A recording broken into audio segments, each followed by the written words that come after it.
Perkenalkan, nama saya Heni Hasanah. Saya dosen tetap di Departemen Ilmu Ekonomi, Fakultas Ekonomi dan Manajemen, Institut Pertanian Bogor.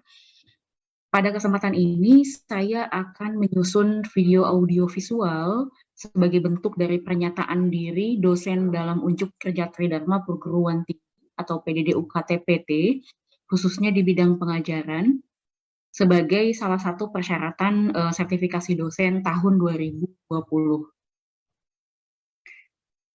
Pada program studi ekonomi pembangunan di Departemen Ilmu Ekonomi, saya mengampu beberapa mata kuliah, diantaranya adalah ekonomi umum, teori mikroekonomi 1, teori mikroekonomi 2, kemudian teori makroekonomi 2, ekonometrika 1, kebank sentralan dan kebijakan moneter, ekonomi moneter, serta bank dan lembaga keuangan lainnya. Namun, pada kesempatan kali ini, saya hanya akan memaparkan bagaimana penyampaian, interaksi, dan sistem penilaian juga proses pembelajaran untuk mata kuliah Ekonometrika 1 dengan kode EKO 301. Pada dasarnya, video ini menunjukkan bagaimana proses pembelajaran yang saya lakukan. Namun sebelumnya saya perlu menyampaikan beberapa hal terkait dengan outline dari video yang saya susun ini. Yang pertama, saya akan menyampaikan tentang deskripsi mata kuliah, kemudian capaian pembelajaran mata kuliah, materi pembelajaran, metode pembelajaran, interaksi dosen dengan mahasiswa, sistem penilaian, serta cuplikan video proses pembelajaran. Baik, jadi pertama untuk deskripsi mata kuliah Ekonometrika 1 ini diambil oleh mahasiswa semester 5 dengan bobot 3 SKS, ada praktikum di sini, di mana mata kuliah ini merupakan mata kuliah wajib dengan prasyaratnya adalah tiga mata kuliah prasyarat, yaitu teori mikroekonomi 1, kemudian teori makroekonomi 1, serta metode statistika. Secara umum, mata kuliah ini memberikan pengetahuan tentang prinsip-prinsip dasar ekonometrika dan juga keahlian dalam mengestimasi model-model standar atau umum ekonometrika untuk merepresentasikan berbagai realitas masalah. Buku yang menjadi referensi utama ada dua. Yang pertama adalah Gujarati yang berjudul Basic Econometrics, kemudian yang kedua adalah Ekonometrika, Pemodelan dan Pendugaan, bukunya Pak Bambang Juanda. Dan yang ketiga, artikel-artikel terkini itu digunakan terutama nanti berkaitan dengan tugas mini project yang akan dijelaskan secara detail di bagian berikutnya. Secara umum, jika kita bagi dalam garis besar, topik umum yang dibahas pada mata kuliah Ekonometrika 1 ini, itu terdiri dari 4 kelompok besar. Yang pertama itu adalah terkait dengan analisis regresi linier dengan metode OLS. Kemudian yang kedua, penggunaan variabel dummy. Yang ketiga, pelanggaran asumsi, mode regresi linier klasik, nanti mencakup definisi, konsekuensi, serta cara mengatasinya. Lalu yang terakhir adalah topik tentang model persamaan simultan dengan metode indirect least square, two-stage least square, bahkan mungkin sampai pada three-stage least square. Mata kuliah ini juga bersifat project-based learning, artinya di dalamnya nanti ada metode pembelajaran di mana mahasiswa secara berkelompok akan membuat proyek mini berupa pemecahan masalah yang idenya diambil berdasarkan kasus-kasus saat ini, namun mahasiswa juga nanti akan diberi kebebasan untuk memilih topik atau tema dalam bidang tertentu sesuai dengan yang mereka hasil diskusi di kelompok mereka itu sendiri. Kita mulai dengan capaian pembelajaran mata kuliahnya. Ekonometrika ini memiliki 4 CPMK, di mana yang pertama dan kedua itu mencakup unsur knowledge dengan skill, sementara 3 dan 4 nanti itu mencakup pada capaian dari sisi soft skill mahasiswa. CPMK yang pertama itu adalah mahasiswa dapat menjelaskan dan mengaplikasikan model regresi terbaik pada fenomena ekonomi terkini. Yang kedua itu dari sisi knowledge, yang kedua dari sisi skill, mahasiswa memiliki kemampuan untuk menggunakan perangkat lunak pengolahan data. Yang ketiga, mahasiswa mampu berpikir kritis dalam mengidentifikasi dan merumuskan masalah, menganalisis berbagai alternatif pemecahan masalah, dan merekomendasikan alternatif strategi pemecahan terbaiknya. Dan yang terakhir, mampu mempraktekkan kemampuan dalam bentuk tulisan secara formal dan mengkomunikasikannya dengan baik. Dua CPNK terakhir ini diharapkan dapat dicapai melalui project-based learning tadi. Lalu bagaimana ketika kita turunkan 4 topik besar tadi menjadi lebih detail, ada 12 topik pembelajaran selama kita melaksanakan kuliah sebelum UTS dan sebelum UAS nanti.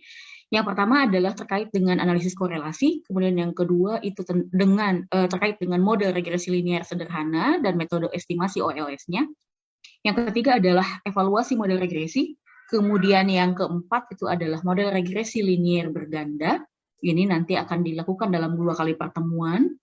Lalu berikutnya alternatif model regresi linear, terutama dalam bentuk fungsionalnya. Yang keenam, regresi linear berganda dengan variabel dummy.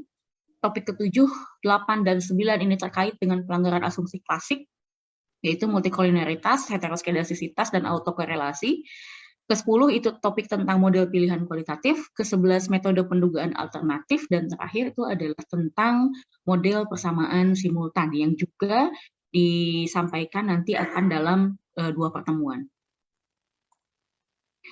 Lalu bagaimana metode pembelajaran yang digunakan dalam penyampaian mata kuliah Ekonometrika 1 ini? Pembelajaran bisa dilakukan secara sinkronus ataupun asinkronus. Sinkronus di sini terjadi melalui perkuliahan tatap muka, baik luring maupun daring. Untuk daring akan menggunakan media berupa Zoom meeting. Sementara untuk perkuliahan asinkronus itu digunakan dengan menggunakan Learning Management System atau LMS-nya IPB University yang dapat diakses pada course.ipb.ac.id, di mana mahasiswa login dengan menggunakan akun single sign-on IPB. Pada LMS ini terdapat bahan ajar, kemudian video, kuis, dan forum diskusi juga ada dalam LMS tersebut, sehingga mahasiswa juga dapat berdiskusi dengan dosen melalui LMS ini. Yang terakhir, ada yang tadi diceritakan di awal, ada metode pembelajaran berupa project-based learning secara kelompok, di mana mahasiswa nanti akan dibagi ke dalam beberapa kelompok, kemudian akan menentukan tema untuk dijadikan sebagai topik utama dari paper yang akan mereka susun, di mana paper itu mengacu pada salah satu artikel jurnal tertentu. Artikel jurnalnya akan akan disetujui oleh dosen, dan kemudian mereka akan mengerjakan, kemudian mencari data untuk kasus Indonesia, dan kemudian mengestimasi dugaan-dugaan parameter yang dibutuhkan dalam paper tersebut dengan keahlian pengolahan data yang telah diajarkan pada sesi praktikumnya.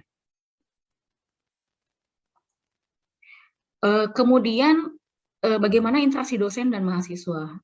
Interaksi antara dosen dengan mahasiswa itu dilakukan melalui setidaknya 4 aktivitas utama. Yang pertama adalah melalui tanya jawab langsung pada perkuliahan sinkronus. Jadi kalau sinkronus, mahasiswa bisa dengan saya sendiri bisa menyela di tengah dengan mengacungkan tangan untuk bertanya, kemudian bisa berpendapat, kemudian tentu juga bisa ditanya oleh dosennya. Yang kedua, ketika terjadi perkuliahan asinkronus, maka tanya jawab bisa melalui forum diskusi pada LMS IPB. Lalu yang ketiga, nanti akan ada sesi konsultasi khusus terkait mini project yang dijalankan oleh mahasiswa dalam kelompoknya masing-masing. Kemudian yang terakhir, yang mungkin menurut saya dirasa penting juga, mengingat bahwa mahasiswa itu juga memiliki hak untuk melakukan komplain atau appeal jika terdapat ketidaksesuaian penilaian. Artinya saya menganggap bahwa interaksi dosen dan mahasiswa itu seharusnya tidak cukup atau tidak selesai hanya sampai proses pembelajaran, namun sampai kepada nanti sistem penilaian. Jadi interaksi dosen dan mahasiswa menurut saya di berikutnya itu harus pada tingkat yang lebih tinggi lagi, di mana saya memberi kesempatan untuk appeal saat ada ketidaksesuaian pada penilaian antara yang diberikan oleh dosen dengan rubrik yang sudah dijelaskan pada RPS-nya. Namun demikian, Karena saat ini posisi saya sedang menjalani tugas belajar sejak 2019, maka saya tidak pernah melakukan sistem pelajaran melalui online. Jadi saya tidak memiliki rekaman video proses pembelajaran yang di mana di dalamnya itu ada mahasiswa yang terlibat atau ada mahasiswa yang menyimak.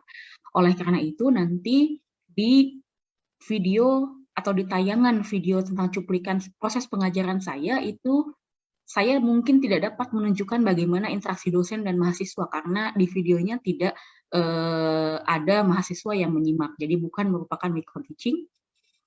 Oleh karena itu, di sini pada kesempatan kali ini saya menyampaikan bahwa untuk beberapa periode, alhamdulillah saya diberikan predikat beberapa kali sebagai dosen dengan EPBM tertinggi untuk beberapa mata kuliah, di mana EPBM ini merupakan evaluasi penyelenggaraan belajar mengajar di IPB dilaksanakan setiap semester dan dinilai oleh mahasiswa, maka nilai EPBM dosen itu setiap semesternya didapat, kemudian diurutkan dosen-dosen dengan nilai EPBM tertinggi.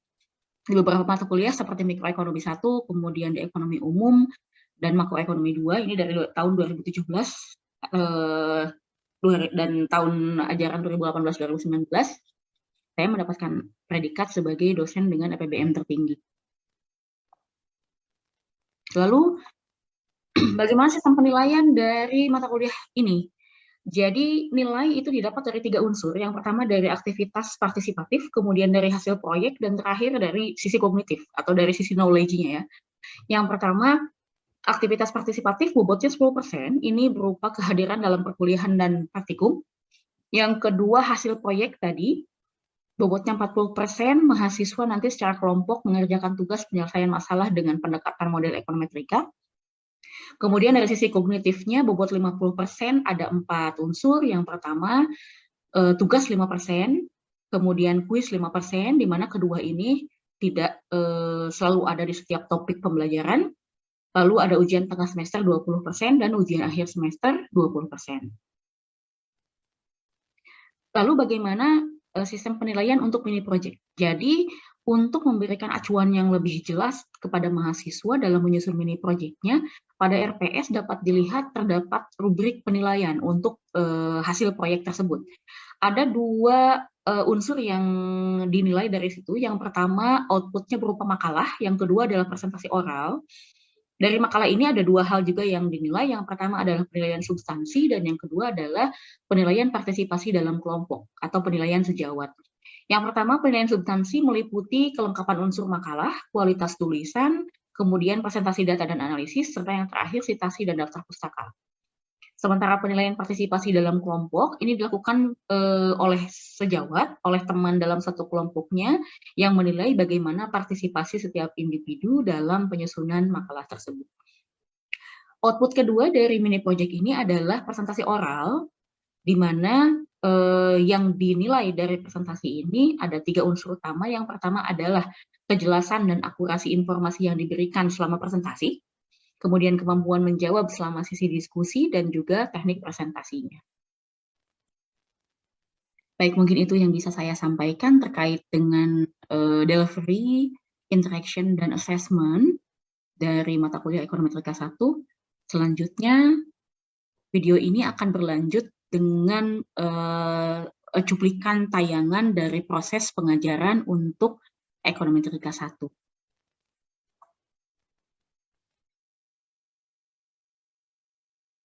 Bismillahirrahmanirrahim. Assalamualaikum warahmatullahi wabarakatuh. Bertemu kembali di pertemuan 2 ya, Ekonometrika 1.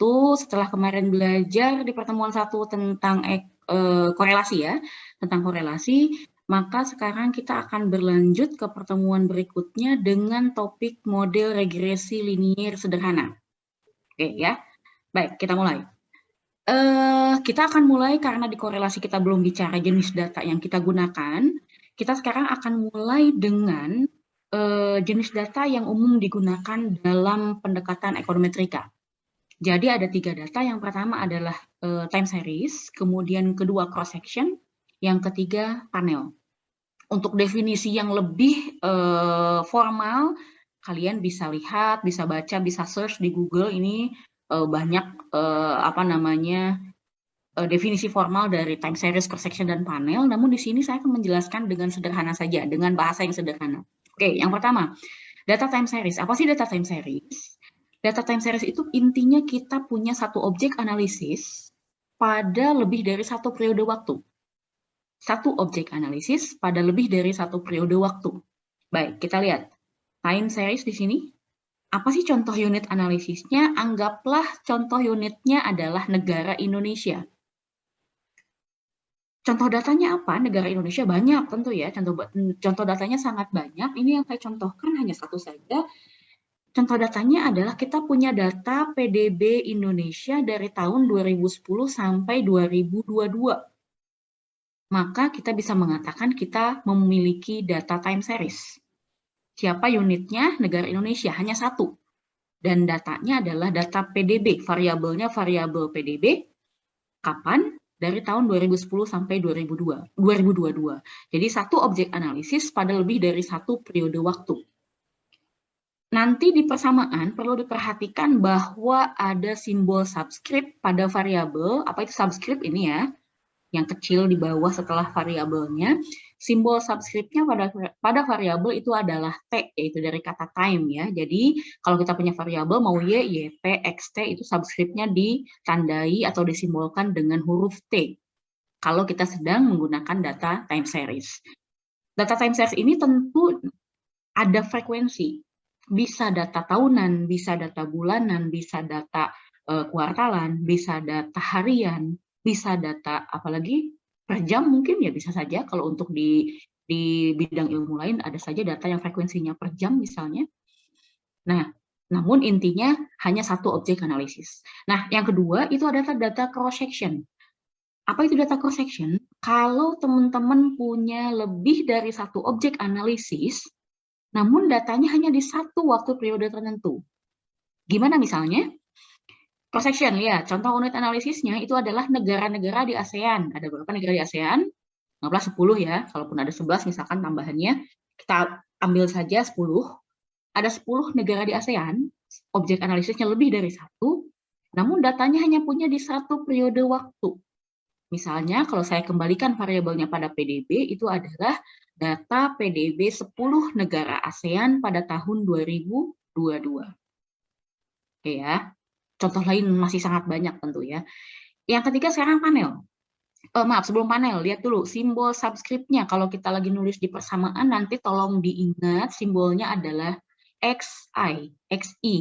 I di sini dari kata individu ya, individu. Jadi di sini I-nya di sini adalah menandakan cross section. Cross section itu unit analisisnya apakah hanya negara? Tidak. Misalkan negara, bol itu yang agregat ya, yang tertinggi levelnya. Di negaranya misalkan lingkupnya sedunia atau se-ASEAN atau se-Asia Tenggara atau se-regional tertentu, kawasan regional tertentu misalnya bisa ya. Bisa juga provinsi, bisa tentu. Bisa kabupaten, kota, desa, bisa. Itu unit analisisnya. Bisa juga rumah tangga dan tentu bisa individu. Kalau teman-teman pernah dengar namanya data Susenas, data Sakernas, itu kita memiliki data dengan unit analisis tingkat rumah tangga dan tingkat individu. Tapi ingat, kalau kita hanya punya di satu waktu tertentu, berarti kita lagi bekerja dengan data cross section. Nah, lalu berikutnya panel. Panel ini gabungan time series dengan cross section. Artinya, objek analisisnya lebih dari satu, periode waktunya juga lebih dari satu.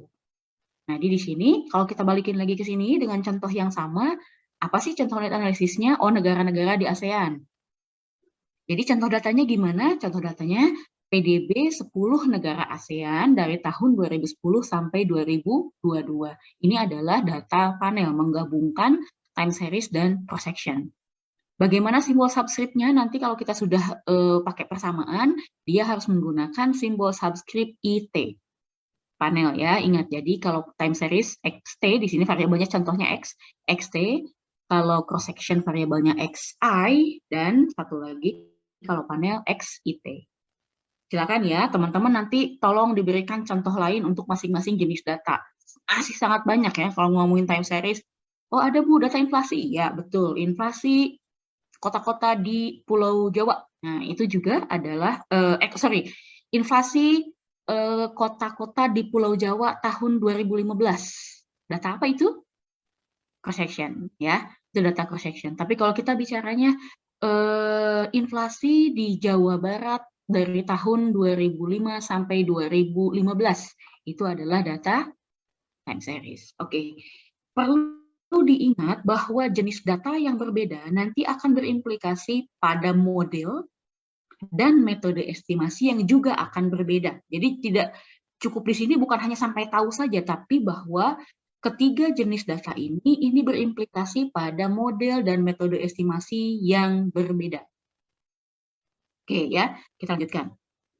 Kalau ada yang mau bertanya silahkan dipotong, feel free ya, feel free untuk memotong. Oke, kita lihat lagi korelasi versus kausalitas. Yuk, review korelasinya gimana minggu lalu? Korelasi? Baik, ada perbedaan korelasi dengan kausalitas. Waktu kita cerita korelasi minggu lalu, yang ditekankan sekali bahwa korelasi ini hanya melihat arah hubungan dan seberapa kuat hubungannya. Padahal di sisi lain, ekonom itu seringkali tertarik untuk melihat hubungan kausalitasnya. Hubungan kausalitas itu seperti apa? Sebab akibatnya. Saat kita melihat A dan B pakai korelasi, dia memiliki tanda positif, artinya dua-duanya searah.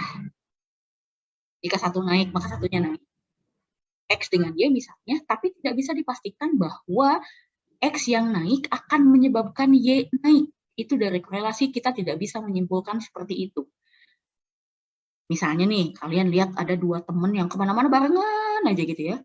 Ke kantin bareng, ke musola bareng, kemana bareng. Nah, meskipun kalian bisa melihat bahwa atau memperkirakan ini hubungannya kayaknya kuat deh, karena kemana-mana berdua terus. Nah, tapi apakah bisa disimpulkan bahwa si A yang lebih banyak mempengaruhi si B atau si B yang lebih banyak mempengaruhi A itu tidak bisa dilihat dari korelasi. Kita harus melihat hubungan sebab akibat dari kausalitas. Jadi, kita lihat mengapa korelasi tadi tidak cukup, karena tadi hanya menunjukkan arah saja dan hanya menunjukkan seberapa kuat hubungannya. Tapi siapa mempengaruhi siapa itu tidak bisa dilihat dari korelasi.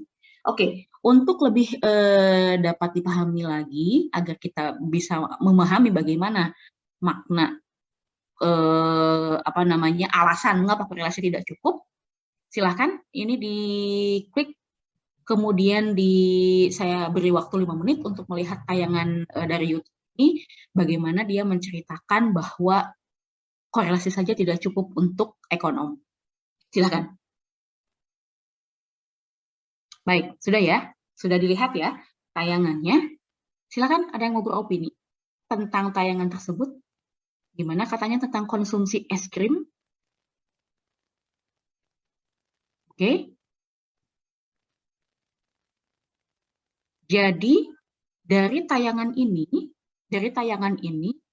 tolong nanti teman-teman membuat 3 kalimat saja.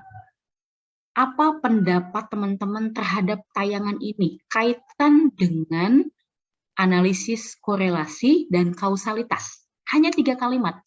Cari 3 kalimat yang paling efektif yang bisa kalian tulis, lalu nanti di akhir perkuliahan ini kalian kumpulkan ya. Apa pendapat kalian dari tayangan yang telah dilihat tadi. Jadi, saya akan rangkum dulu sebentar bahwa korelasi hanya melihat seberapa kuat hubungannya, namun belum bisa menangkap hubungan sebab akibatnya. Oke ya, tolong diingat hal itu. Jadi nggak cukup, minggu lalu udah belajar korelasi, udahlah, saya udah bisa pakai ekonometrik. Belum, itu masih sangat dasar sekali dari ekonometrik. Oke, kita lanjutkan sekarang ke konsep regresi. Oke, sebelum ke sini, regresi. Ada yang tahu lawan katanya nggak sih? Lawan kata dari regresi. Regress. itu sebenarnya lawan katanya adalah progres. Jadi kalau teman-teman bisa menangkap dari situ, sebenarnya regresi itu berkaitannya adalah regress. Progres itu kemana sih? Ada progres ke belakang? Nggak ada ya. Progres itu berarti kita lihatnya ke depan. Berarti regress itu sebenarnya adalah lawan katanya, dia melihat ke belakang. Apa yang dilihat ke belakang maksudnya? Kita melihat dari data yang sudah ada atau dari suatu data atau kejadian yang sudah terjadi. Lalu kita nanti akan gunakan data tersebut untuk pendugaan. Oke ya. Jadi konsep regresi ini pada dasarnya teman-teman harus pahami dia harus punya data terdahulunya yang sudah terjadi. Jadi jangan memisalkan tiba-tiba nanti penelitian, saya mau pakai regresi, ditanya, sudah terjadi kejadiannya? Oh belum Bu, masih nanti. Itu tidak bisa dilakukan, karena regresi ini hanya dilakukan untuk data yang sudah ada atau sudah terjadi sebelumnya. Baik, kita misalkan dulu di awal, contohnya, anggaplah kita ingin mencari bukti empiris yang berasal dari model human capitalnya Becker tahun 94. Apa intinya? Intinya sebenarnya dari model ini, pendidikan itu akan meningkatkan income. Benar ya, secara common sense sebenarnya iya, bahwa tingkat pendidikan yang semakin tinggi, maka pendapatan itu akan semakin tinggi. Ada landasan teorinya, itu adalah landasan teorinya dari human capital dari Becker 94. Nah, baik, kita lihat. Bagaimana model umum regresi linear sederhananya? Asumsinya kita menggunakan data cross-section. Masih ingat tadi subscript-nya? Ya, subscript-nya semua variabel harus menggunakan subscript I, karena kita menggunakan data cross-section. Baik, kita lihat pertama di sisi kiri ada YI, itu sama dengan alpha plus beta XI ditambah I, epsilon I ya. Kita akan bedah satu persatu, apa sih ini YI, apa itu alpha, apa beta, apa XI, apa epsilon I. Yang pertama kita lihat dulu ruas kiri sebelum sama dengan. Setiap variabel yang ada di ruas kiri dalam persamaan ini, itu kita bisa katakan dia sebagai variabel dependen, atau variabel terikat, atau variabel respon. Harus Y, boleh macam-macam, boleh diganti jadi X, jadi W, jadi PDB, jadi pendapatan, pendidikan, boleh. Ini bisa diganti dengan apapun. Tapi intinya yang ada di kiri sama dengan, itu dikatakan sebagai variabel dependen, atau terikat, atau respon. Kemudian di sisi kanan ada alfa, ada beta, ada XI, ada epsilon I. XI dulu. XI di kanan itu dikatakan sebagai variabel independen, atau variabel bebas, atau variabel prediktor. Oke, saya ulang, Y di sini variabel dependen, terikatnya atau yang merespon, siapa yang menyebabkannya si X. Dikatakan sebagai variabel independen, atau variabel bebas, atau sebagai variabel prediktor. Oke ya, di situ dulu. Kemudian kita punya alfa dan beta. Apa alfa dan beta? Alfa dan beta di sini merupakan parameter koefisien dari regresi, di mana alfa itu dikatakan sebagai konstanta, kalau diingat-ingat dalam matematik dulu ya, dalam matematika, dan beta itu dikatakan sebagai slope. Alfa adalah konstanta, beta adalah slope. Ini hanya mereview dulu ya, sebentar. Dan epsilon I ini dikatakan sebagai error term. Karena diasumsikan kita menggunakan data cross-section, maka semua variabel kecuali parameter kita menambahkan subscript I.